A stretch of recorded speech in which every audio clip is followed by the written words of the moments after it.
Assalamualaikum warahmatullahi wabarakatuh. Alhamdulillahilladzi kana bi'ibadihi khabiran basira. Tabarakalladzi ja'ala fis sama'i burujan wa ja'ala fiha sirajan wa qamaran munira. Asyhadu an la ilaha illallah wa asyhadu anna Muhammadan abduhu wa rasuluh alladzi ba'atsahu bil haqqi basyiran wa nadhira wa da'iyan ilal haqqi bi'idnihi wa sirajan munira. Allahumma sholli ala sayyidina Muhammad wa ala alihi wa sahbihi wa sallim tasliman katsira. Amma ba'd. Para pendengar Pas FM dimanapun Anda berada, jumpa lagi kita di Ruang Muslimah yang diadakan setiap Jumat pagi jam 9 bekerja sama dengan CP3M Kabupaten Pati. Kali ini tema yang akan kami bawakan adalah etika wanita dalam bersosial media. Ya, itu tadi tentunya berkaitan dengan hal-hal yang setiap hari kita lakukan. Kita tidak bisa lepas dari sosial media setiap hari ini. Kita sebagai makhluk sosial saling berhubungan satu dengan yang lain. Jadi interaksi dengan orang lain itu memang sudah menjadi dasar kebutuhan dalam diri kita. Dalam menjalankan kehidupan kita tidak terlepas dari berbagai masalah, masalah pribadi, terutama masalah-masalah sosial. Jadi dari bencana-bencana alam, banjir, kemudian berbagai macam penyakit, wabah penyakit dan lain sebagainya itu bisa diatasi. Salah satunya adalah dengan komunikasi sosial, dengan cara-cara yang lebih mudah sekarang ini. Jadi perkembangan teknologi yang pesat di bidang komunikasi ini menciptakan beragam inovasi, gagasan dan serta ide tujuan yang memudahkan kita dalam melakukan proses komunikasi. Semacam contoh, misal kita ada berita kematian, itu sekarang sudah sangat cepat tersebar dalam hitungan detik. Kita sudah mengetahui saudara kita, sanak kita yang meninggal walaupun terpisah jarak yang sangat jauh. Nah, kalau dulu kan hanya sebatas satu desa disiarkan melalui masjid, hanya itu saja, dan kita butuh waktu lama untuk memberitahu sanak kita yang berada di luar kota. Tapi sekarang kita langsung tahu itu betapa perkembangan teknologi ini sudah sangat luar biasa. Dan teknologi yang mutakhir ini yang sedang marak saat ini, jadi mulai terciptanya beragam aplikasi-aplikasi dan smartphone yang kita sendiri bisa jadi gagap mengikutinya. Sampai aplikasi sosial media yang kita ketahui ini itu lebih banyak dari yang hanya kita ketahui begitu. Jadi yang diciptakan itu lebih banyak dari yang kita ketahui.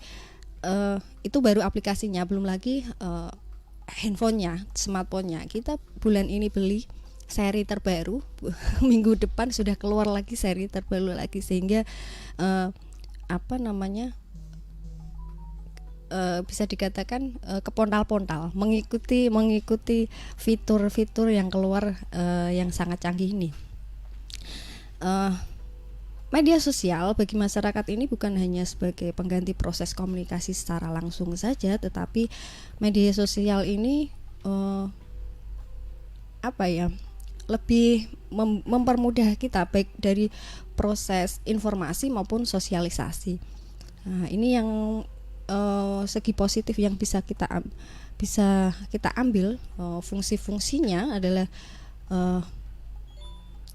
kita bisa memberikan informasi ke publik luas tentang hal-hal yang berada di luar jangkauan penglihatan kita. Sama seperti tadi, informasi-informasi ini kita bisa lebih cepat terkirim daripada dahulu ya, daripada masa-masa yang dulu.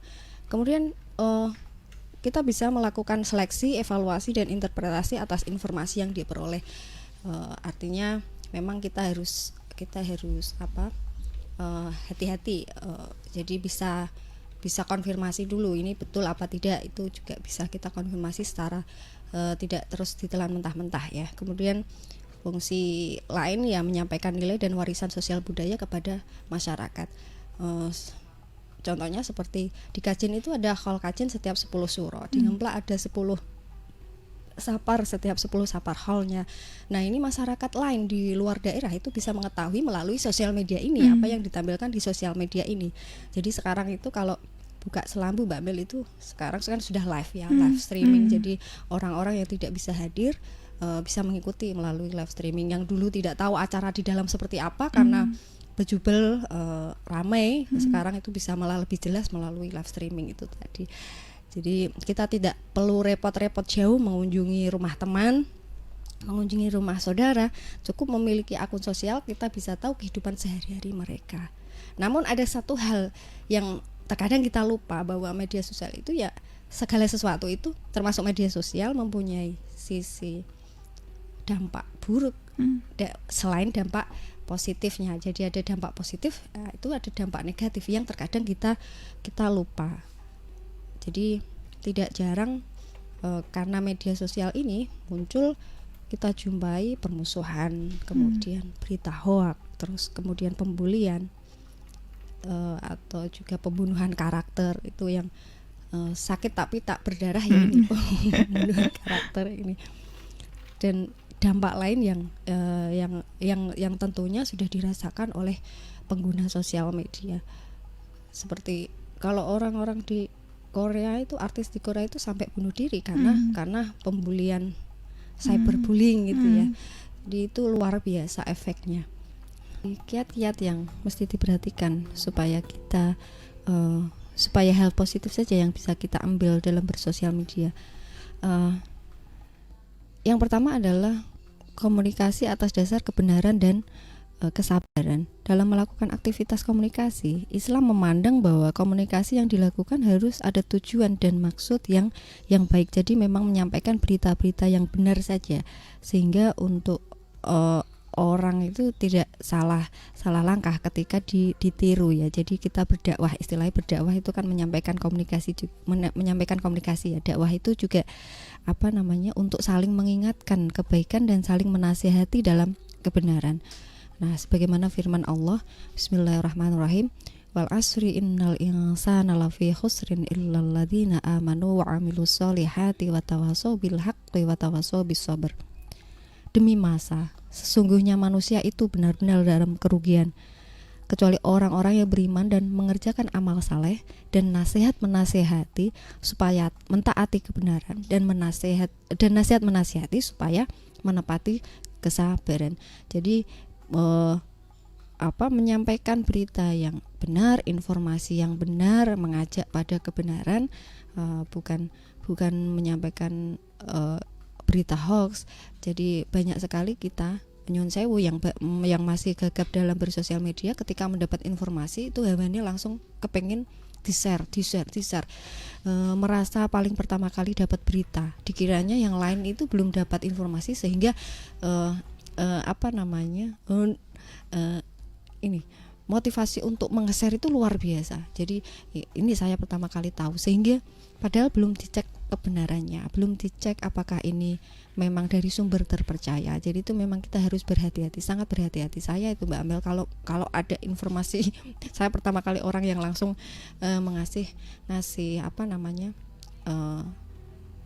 konfirmasi. Jadi link hoax itu langsung saya paling tidak bisa membaca atau melihat orang menyebar berita-berita hoax. Jadi saya kasihan sama orang yang nanti termakan berita terus percaya, kemudian di-share lagi lebih banyak lagi, itu saya kasihan. Jadi sebisa mungkin memerangi hoax ini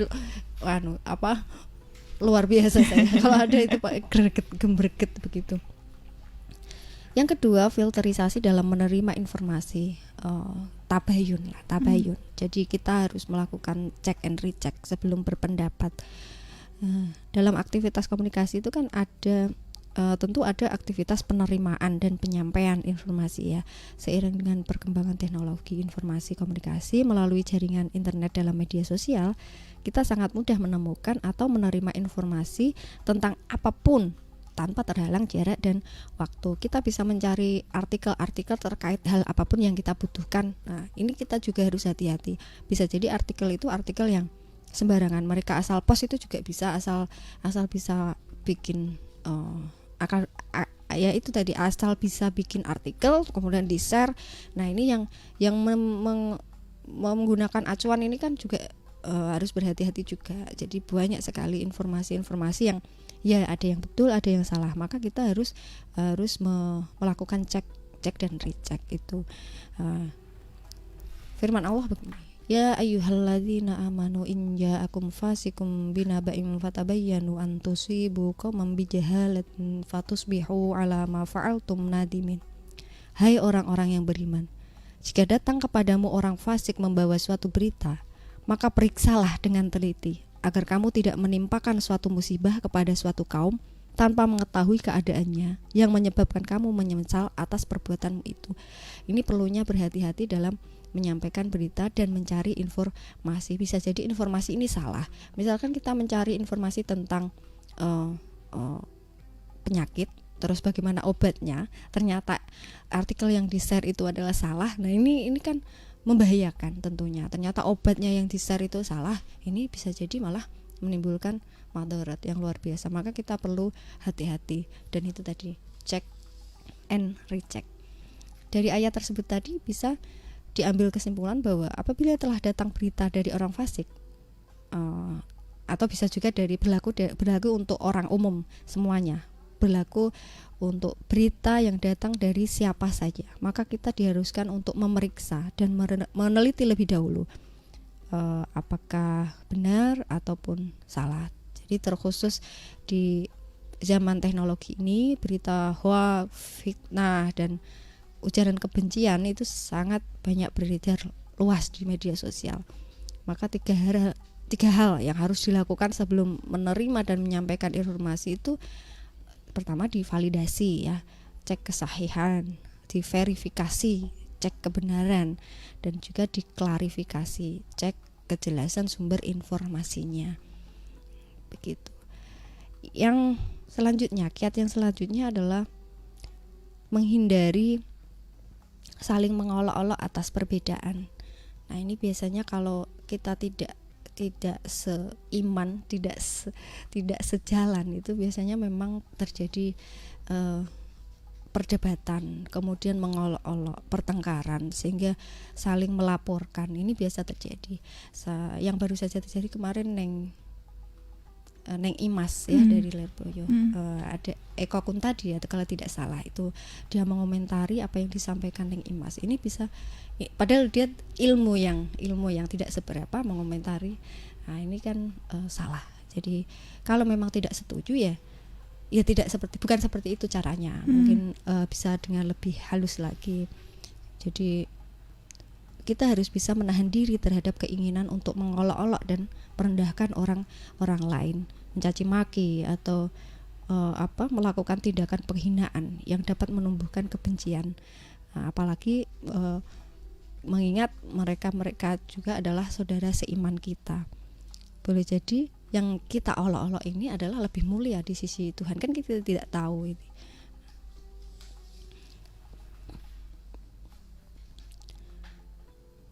Ada ayat yang berbunyi, ya ayuhan nasu inna khalaqnakum min dzakarin wa untha wa ja'alnakum syu'uban wa qabaila lita'arafu inna akramakum indallahi atqakum innallaha alimun khabir. Hai manusia, sesungguhnya kami menciptakan kamu dari seorang laki-laki dan seorang perempuan, dan menjadikan kamu berbangsa-bangsa dan bersuku-suku supaya kamu saling mengenal.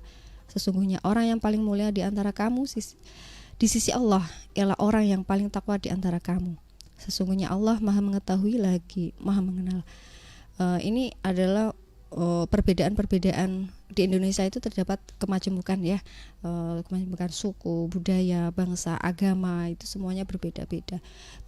Jangan sampai perbedaan agama ini menjadikan perdebatan, terutama di media sosial, sampai orang-orang yang awam, notabene ilmu agamanya kurang, itu sampai sampai masalah agama sampai sebegitunya harus ikut Islam, harus ikut Kristen, harus dan lain sebagainya. Terus kemudian sesama orang Islam harus begini. Ini kan maksudnya saya saru nggih, janjane saru kalau kita mau mengingat hal tersebut.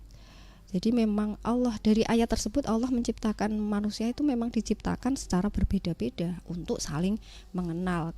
Jadi kita harus menanamkan etika yang baik dalam berkomunikasi sehingga tidak saling menyinggung satu sama lain. Termasuk di Indonesia ini yang suku, ras dan agama itu memang sangat banyak sekali, sangat majemuk. Jadi berhati-hati dalam memilih kata dan bahasa sehingga harapannya dapat mendatangkan manfaat bagi sesama begitu. Kiat selanjutnya yaitu berkomunikasi dengan cara dan bahasa yang baik serta tersirat nilai-nilai kebaikan. Jadi dalam komunikasi kita harus pintar menggunakan cara dan bahasa yang baik agar tidak menyinggung perasaan orang lain. Tetapi bagaimana jika ini yang komentar orang lain ya, kalau diri sendiri kita bisa menahan ya begitu, mencoba untuk tidak berkomentar yang buruk. Tetapi kalau orang lain bagaimana, kita yang dikomentari ya kita memberi tanggapan positif. Ini perspektif saya ya pribadi. Kita memberikan tanggapan yang positif. Tanggapan positif artinya kita tetap stay positif saja. Jadi bukan terus kemudian ikut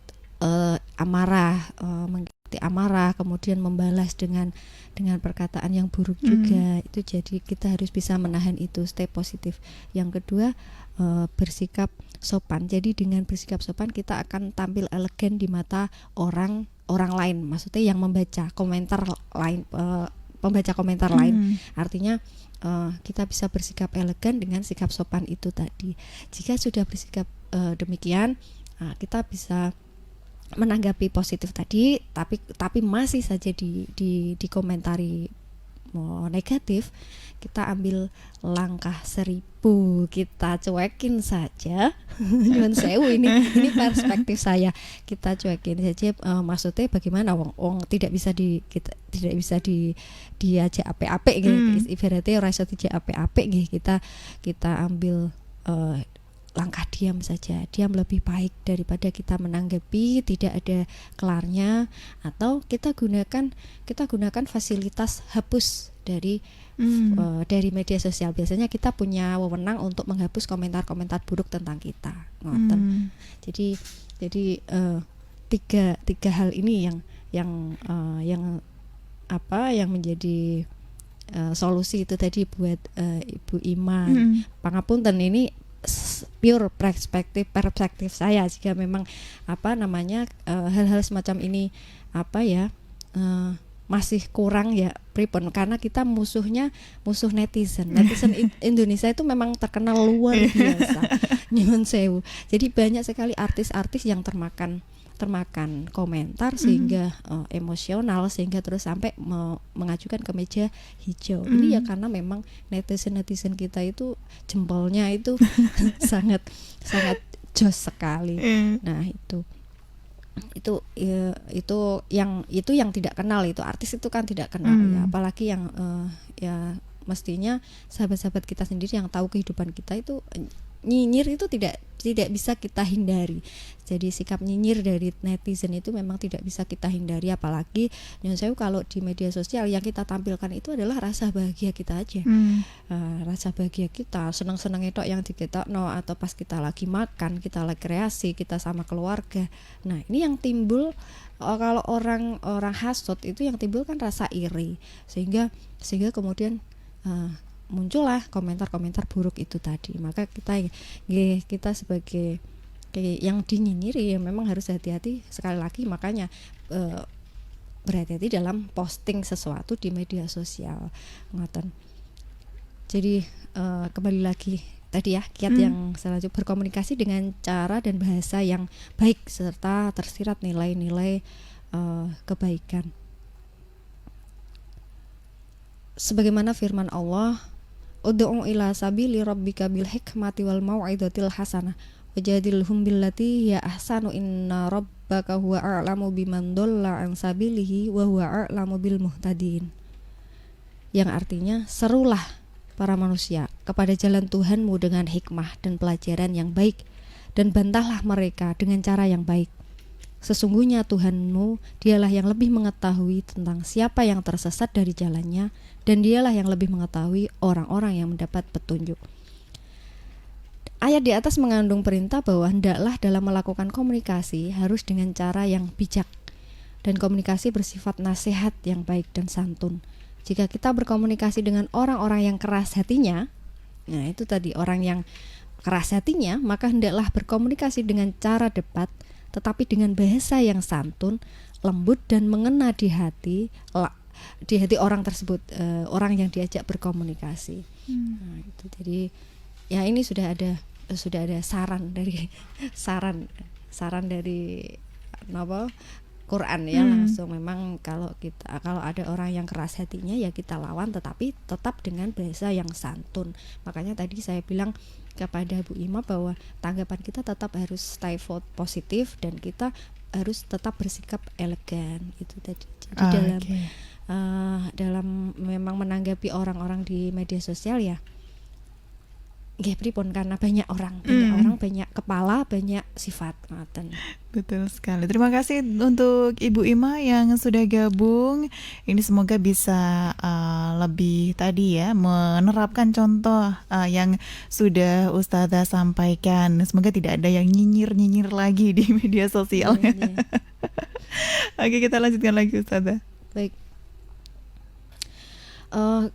Kemudian tugas kita sebagai seorang muslimah menjadikan media sosial sebagai alat amar ma'ruf nahi mungkar, jadi sarana untuk menebar kebaikan. Kita sebagai muslim diperintahkan untuk menyebarkan pesan kebaikan dan mencegah segala bentuk kemungkaran. Kebebasan berpendapat merupakan hak setiap insan, namun seringkali disalahgunakan untuk membuat fitnah, opini palsu, dan menebar kebencian yang sering diutarakan melalui media sosial. Maka tugas kita adalah itu tadi, mencegah tersebarnya informasi hoax yang semakin banyak beredar di media sosial dan serta menjaga toleransi dan solidaritas sesama manusia. Yang paling kita perhatikan, yang paling perlu kita perhatikan adalah menjaga rasa malu. Ini yang poin dari semua yang saya sampaikan tadi adalah menjaga rasa malu. Mengamati media sosial yang saat ini ya, yang setiap orang mulai dari anak-anak sampai orang dewasa, Instagram, Facebook, TikTok, Twitter dan lain sebagainya. Saya tidak hafal semua.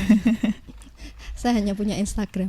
Ya. Demi mengejar like dan subscribe, banyak orang yang membuat konten palsu, membuat konten tentang seksual, kemudian podcast yang membahas dengan vulgar suatu aib yang seharusnya ditutupi, tetapi malah diperbincangkan tanpa rasa malu. Muslimah yang mengumbar aurat, kemudian berjoget-joget di media sosial, sehingga perilaku dan lekuk tubuhnya ini dinikmati oleh mereka yang bukan mahram di dunia maya tanpa batas. Kita harus menyadari bahwa betapa pentingnya memupuk rasa malu, sehingga ini mampu mengendalikan kita untuk berbuat hal yang demikian. Jadi kalau kita tahu ada amal jariah, maka kebalikannya ada juga dosa jariah. Ini yang penting untuk kita buat pedoman itu adalah dosa jariah. Ini ada. Dosa jariah itu apa? Dosa yang terus mengalir meskipun pemiliknya sudah meninggal, selama sumbernya itu masih ada. Bisa kita bayangkan kita foto terbuka, contohnya foto terbuka dilihat banyak orang sedunia, siapapun bisa melihat, orang bisa melihat, dan ini dosa mengalir terus selama foto ini belum dihapus. Sampai meninggal pun kalau foto ini masih tersebar, masih dilihat, maka ini tetap mengalir, dosanya masih mengalir. Ini kan mengerikan. Ini yang perlu kita antisipasi, hati-hati dalam bermedia sosial itu di sini yang kita lebih banyak disepelekan. Ini jadi kita cenderung menghelehkan ini loh, karena ini sudah biasa. Ini sudah biasa, jadi seakan-akan posting sesuatu itu ya enjoy aja begitu. Nah, ini ketika mengupload hal-hal yang positif tentang ibadah, tentang sedekah, harapannya banyak orang yang ikut juga, yang mencontoh, namun malah dianggap sebagai orang yang suka pamer ya. Nah, ini seperti apa ini Ustazah? Monggo. Baik, jadi menjadikan media sosial untuk amar ma'ruf nahi mungkar itu tadi adalah memang sudah jalannya, memang harusnya seperti itu. Tetapi kemudian ada orang-orang yang hasud yang kemudian menganggap bahwa itu hanya sebuah ria. Tetapi ini jangan sampai menjadikan kita terhalangi niat kebaikan kita, terus kemudian tidak jadi berbuat baik hanya karena takut dibilang ria. Ini segala sesuatu tergantung niatnya. Ini adalah dalil dasar kita berbuat sesuatu. Jadi innamal a'malu binniyat. Tuhan tahu apa yang akan kita lakukan, Tuhan tahu ketulusan hati kita, sampun, itu selesai. Itu yang harus kita pegang. Jadi nyon sewu, ini sekali lagi perspektif saya, masa bodoh orang bilang apa kan begitu. Yang penting niat saya adalah amar ma'ruf. Memang ini adalah untuk menginspirasi orang-orang supaya berbuat baik seperti saya, bersedekah seperti saya. Maka saya harus terus melakukan ini. Ngoten nek cara kula ngoten. Jadi jangan sampai komentar-komentar orang yang hasut ini menyurutkan niat niat kita untuk berbuat baik. Jadi mau melakukan kegiatan amal tiba-tiba nanti takut alah iku paling